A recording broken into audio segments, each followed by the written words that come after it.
বরিশাল লঞ্চঘাট থেকে প্রিয় মানুষটি ঢাকার উদ্দেশ্যে বা যে কোনো শহরের উদ্দেশ্যে রওনা দেবে ঠিক আগ মুহূর্তে সাধারণ মানুষের উপস্থিতি ছিল চোখে পড়ার মতো। এই সকল মানুষগুলো তার প্রিয় মানুষটিকে শেষবারের মতো বিদায় দেওয়ার জন্য হয়তোবা কারো এক সপ্তাহ, কারো এক মাস, কারো তারও চাইতে বহুদিন বেশি সময় ধরে থাকতে হবে দূরে। ঠিক এর জন্যই তাদেরকে বিদায় দেওয়ার জন্য তাদের এই আত্মত্যাগ। আর যখনই লঞ্চটি সেই ঘাট থেকে ছেড়ে আসে তখন তাদের যে একটি হৃদয়ের হাহাকার এবং হৃদয়ের স্পন্দন থেকে নীরবে কান্না, সেটা কিন্তু অনেকেই অনুভব করতে পারে না।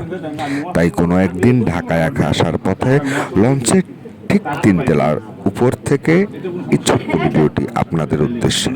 প্রিয় মানুষ, প্রিয় ব্যক্তি এবং পরিবারের একজন সদস্য যখন দূরদেশে চলে যায় তখন তাদের মনের আকাঙ্ক্ষাটা কেমন, তারা কতটা দুঃখ এবং কতটা কষ্টে নির্বাক দৃষ্টিতে তাকিয়ে থাকে যতক্ষণ পর্যন্ত না আপনাকে দেখা যাচ্ছে তার ভরা ওই দুটি নয়নে। ঠিক নয়ন থেকে অশ্রু ঝরে, হৃদয় থেকে ক্ষত হয়, কিন্তু সেটা প্রকাশ পায় না, কারণ প্রিয় ব্যক্তিটি, প্রিয় মানুষটি আমার এই সংসারের বা পরিবারের একজন। দোয়া রইল সকল ভাইদের জন্য। সূচনা হোমিও হল, এখানে সকল রোগের চিকিৎসা দেয়া হয়। কবিরাজবাড়ি রোড, জালকাঠি।